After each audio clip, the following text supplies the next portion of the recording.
ஆபத்து நாளில் எனக்கு எதிரிட்டு வந்தார்கள், கர்த்தரோ எனக்கு ஆதரவாயிருந்தார். அல்லேலூயா, அல்லேலூயா. இதுவரைக்கும் நமக்கு ஆதரவு அவர் மட்டும்தான். ஆமென்.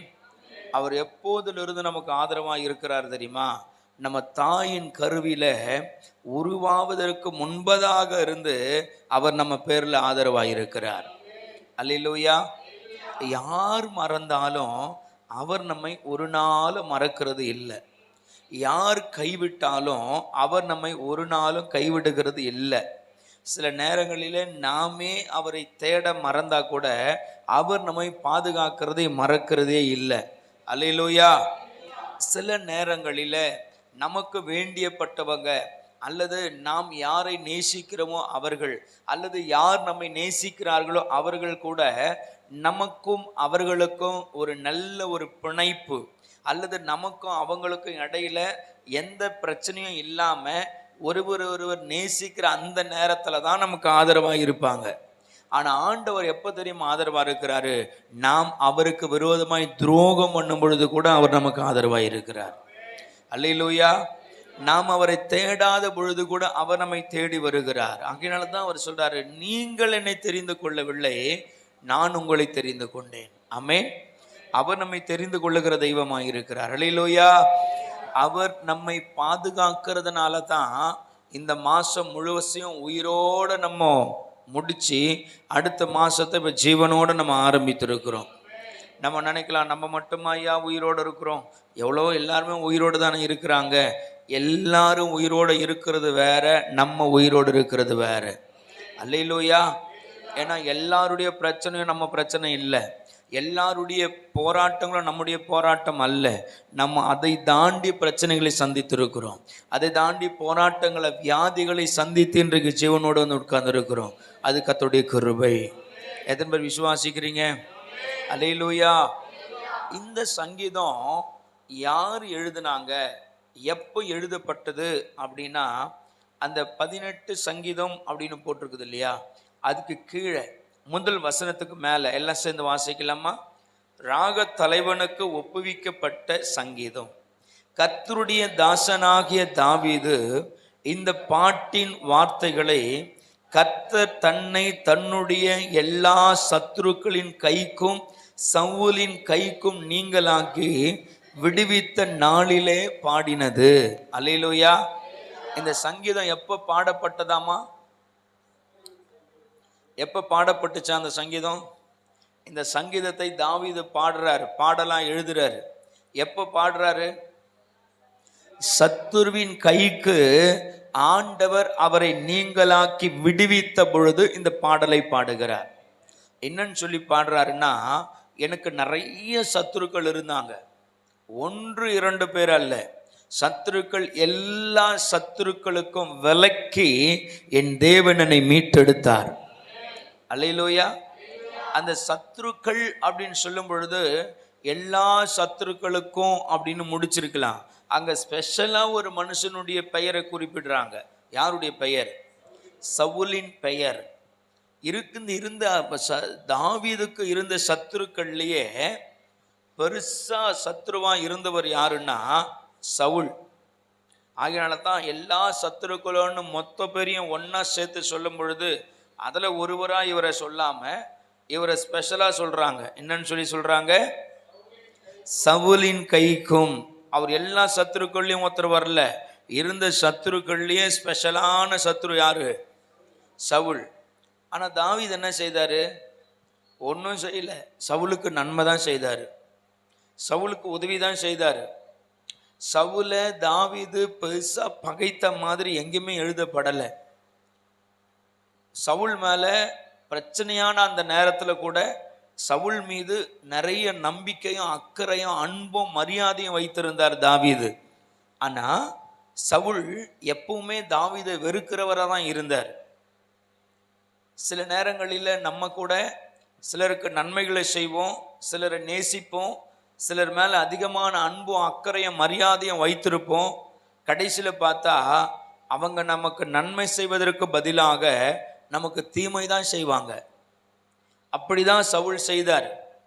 ஆனா ஒண்ணு, யார் நமக்கு நன்மை செய்கிறாங்களோ இல்லையோ, யார் நம்மை மதிக்கிறாங்களோ இல்லையோ, யார் நம்மை புரிந்து கொள்ளுகிறார்களோ இல்லையோ, இந்த மாதத்துல ஆண்டவர் சொல்றாரு, யார் உங்களுக்கு ஆதரவா இருந்தாலும் இல்லாவிட்டாலும் நான் உங்களுக்கு ஆதரவா இருப்பேன் என்று அவர் சொல்லுகிறார். அதான் அந்த 18வது வசனம், சங்கீதம் 18:18 அழகா சொல்லுது, என் ஆபத்து நாளில் எனக்கு எதிரிட்டு வந்தார்கள், கர்த்தரோ எனக்கு ஆதரவாக இருந்தார். அப்படியே கண்களை மூடுங்களேன், அப்படியே கண்களை மூடி. இந்த வார்த்தைகள் இன்னும் முடியல, இன்னும் ஒரு 5 நிமிஷம் நான் பேசி முடிக்க போறேன். எல்லாம் கண்களை மூடி சொல்லுங்க, கர்த்தரோ எனக்கு ஆதரவாக இருந்தார். சேர்ந்து சொல்லுங்களா, கர்த்தரோ எனக்கு ஆதரவாக இருந்தார், கர்த்தரோ எனக்கு ஆதரவாக இருக்கிறார், கர்த்தரோ எனக்கு ஆதரவாக இருப்பார். ஹல்லேலூயா. இல்லைன்னா கவனிங்க, கர்த்தர் தான் நமக்கு ஆதரவாக இருந்தார், கர்த்தர் தான் நமக்கு ஆதரவாக இருக்கிறார். இனி வருகிற மாதம் முழுவதும் கர்த்தர் ஒருவரே நமக்கு ஆதரவாக இருக்க போகிறார். எத்தனை பேர் விசுவாசிக்கிறீங்க? ஹல்லேலூயா. இதுதான் தாவீதுடைய வாழ்க்கையில நடந்துச்சு. தாவீது நினைச்சிருக்கலாம், நான் சவுலுக்கு எவ்வளவு ஹெல்ப் பண்ணேன், சவுல் எனக்கு ரொம்ப ஆதரவாக இருப்பார், சவுல் ராஜா தானே, இனிமே எனக்கு எந்த குறையும் இல்லை, எல்லாத்தையும் சவுல் பார்த்துக்குவார். அந்த நாட்கள் சமஸ்த இஸ்ரவேலருக்கும், இஸ்ரவேலர் எல்லாருக்குமே ஒரே ஒரு ராஜா தான். அந்த ராஜா யாருன்னா சவுல் அரசன். இப்போ இந்த சவுலுக்கே ஒரு உதவி அப்படின்னு தேவைப்படும் பொழுது அந்த இடத்துல நின்று உதவி செய்தவர் யாருன்னா தாவீது. அப்ப தாவீது இப்படிதான் நினைக்கணும், இவ்வளவு பெரிய ராஜாவுக்கே நான் உதவி செய்திருக்கிறேன்னா என் மேல ராஜா அன்பா இருக்கிறார். அந்த நாட்கள் அன்பா இருந்த நாட்கள் தான். ஒரு கட்டத்துக்கு மேலதான் தாவீது மேல சவுலுக்கு காய்மகாரம் வருகிறது, கடினமான கோபம் வருகிறது. அதுக்கு முன்பதாக வரைக்கும் சவுலும் தாவீதை நேசித்தாரு தான். அப்ப தாவீது நினைச்சிருக்கலாம், இனிமே எனக்கு எந்த குறையும் இல்லை, சவுல் என்னை பார்த்துக்குவாரு, இனிமே எனக்கு எந்த பிரச்சனையும் இல்லை, சவுல் எனக்கு ஆதரவாக இருப்பார், நான் அவருக்கு எவ்வளோ பெரிய உதவி செய்திருக்கிறேனே, அதனால் நான் எதை குறித்தும் கவலைப்பட வேண்டியதில்லை, அவர் எனக்கு உதவியாக இருப்பார், ஆதரவாக இருப்பார், பக்கத்துணையாக இருப்பார், எனக்கு எல்லாத்தையும் அவர் பார்த்துக்குவாரெல்லாம் கூட இவர் நினச்சிருக்கலாம்.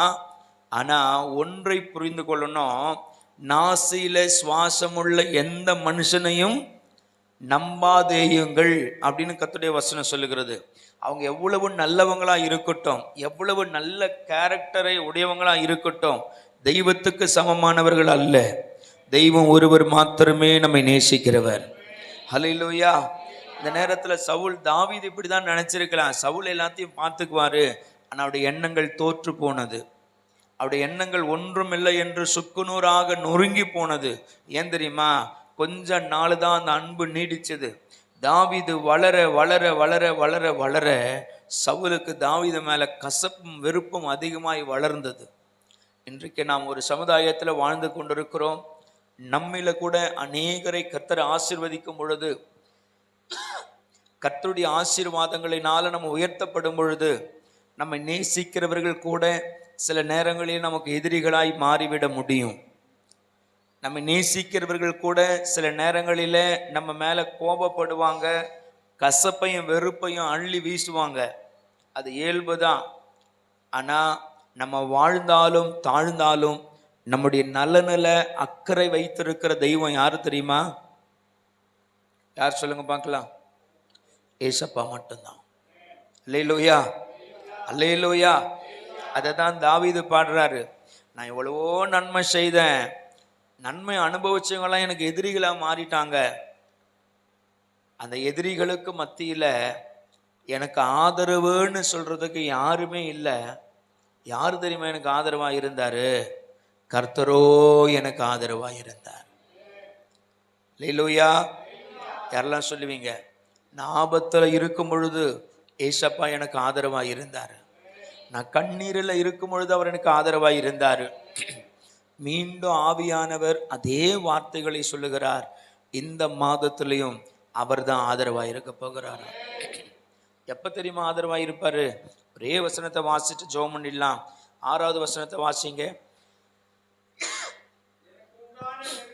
எனக்கு உண்டான நெருக்கத்திலே கர்த்தரை நோக்கி கூப்பிட்டேன், என் தேவனை நோக்கி அபயமிட்டேன். தமது ஆலயத்திலிருந்து என் சத்தத்தை கேட்டார். என் கூப்பிடுதலில் அவர் சந்நிதியில் போய் அவர் செவிகளில் ஏறிற்று. ஹல்லேலூயா. நெருக்கத்துல இருக்கிறீங்களா? மனுஷனை தேடி ஓடாதீங்க, மனுஷனை நோக்கி பார்க்காதீங்க, அவரை நோக்கி பாருங்க. ஆமென். ஹல்லேலூயா. அவரு அந்த அந்த அந்த கசப்பான பாதையை கடந்து வந்தவர் சொல்றாரு, அந்த அனுபவத்துல வந்தவர் சொல்றாரு, எனக்கும் நெருக்கம் வந்ததுதான். நான் என்ன பண்ண தெரியுமா? எனக்கு உண்டான நெருக்கத்தில என் தேவனை நோக்கி கூப்பிட்டேன், என் தெய்வத்தை நோக்கி அபயமிட்டேன். அபயம் பண்றது என்ன தெரியுமா? என்ன தெரியுமா? அந்த கடைசியா அந்த உயிர் போற அந்த நிலைமையில ஒரு ஒரு ஒரு பயம் கலந்த ஒரு சத்தம் வரும் தெரியுமா? ஒரு அங்கலாய்ப்போட அந்த கடைசி மூச்சு, அந்த கடைசி சத்தம் வரும் தெரியுமா? அந்த மாதிரியான ஒரு சூழ்நிலை. அபயமிட்டேன், என் கர்த்தர் எனக்கு ஆதரவாக இருந்தார். அல்லேலூயா.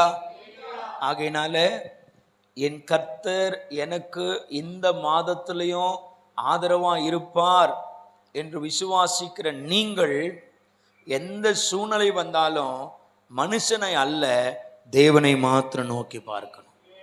யாரெல்லாம் அதை செய்ய போறீங்க?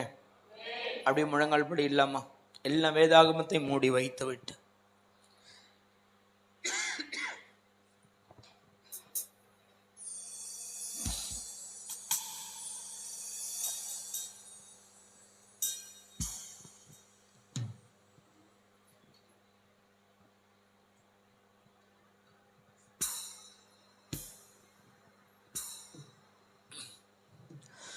ஆதரவா யாரும் இல்ல எனக்கு இந்த உலகத்தில, ஆதரவா யாரும் இல்ல எனக்கு இந்த உலகத்தில, உம்மை பற்றி கேள்விப்பட்டேன், உடனடியாய் ஓடி வந்தேன். ஏற்றுக்கொள்ளுமையா, என்னையும் ஏற்றுக்கொள்ளுமையா, ஏற்றுக்கொள்ளுமையா, மன்னித்து ஏற்றுக்கொள்ளுமையா. ஆதரவா யாரும் இல்ல எனக்கு இந்த உலகத்தில, ஆதரவா யாரும் இல்ல எனக்கு இந்த உலகத்தில. முழங்கால் படிட்ட எல்லாரும் இந்த வார்த்தைகள் உண்மையானா? இந்த வார்த்தைகள் என்ன வார்த்தை? எனக்கு ஆதரவு, நீர் கொடுக்கிற ஆதரவு இந்த உலகத்துல யாரிடத்துல எனக்கு இல்லை. எனக்கு ஆதரவா இருக்கிறவர் நீர்தான், என் மேல அக்கறையா இருக்கிறவர் நீர்தான் என்று நம்புகிறது உண்மையானா? எல்லாரும் அப்படியே உங்க இருதயத்துல கையை வச்சு சொல்லுங்க, ஏசப்பா எனக்கு நெருக்கங்கள் எத்தனை வந்தாலும் என் மேல நீங்க ஆதரவா இருக்கணும்ப்பா. எனக்கு இந்த உலகத்துல ஆதரவுன்னு சொல்ல யாரும் இல்லப்பா, இந்த உலகத்துல ஆதரவுன்னு சொல்ல யாரும் இல்லை, எனக்கு நீங்க ஆதரவா இருங்க. ஒரே நிமிஷம் ஜெபம் பண்றீங்களா? நீங்களா ஒரே நிமிஷம் ஜெபிப்பீங்களா? என் மேல ஆதரவா இருங்க ஏசப்பா, என் மேல ஆதரவா இருங்க ஏசப்பா. என் குடும்பத்துக்கு ஆதரவு நீர்தான், என் பிள்ளைகளுக்கு ஆதரவு நீர்தான், என் சபைக்கு ஆதரவு நீங்க தான், எனக்கு ஆதரவு நீங்க தான்னு சொல்றவங்க. ஜீசஸ்.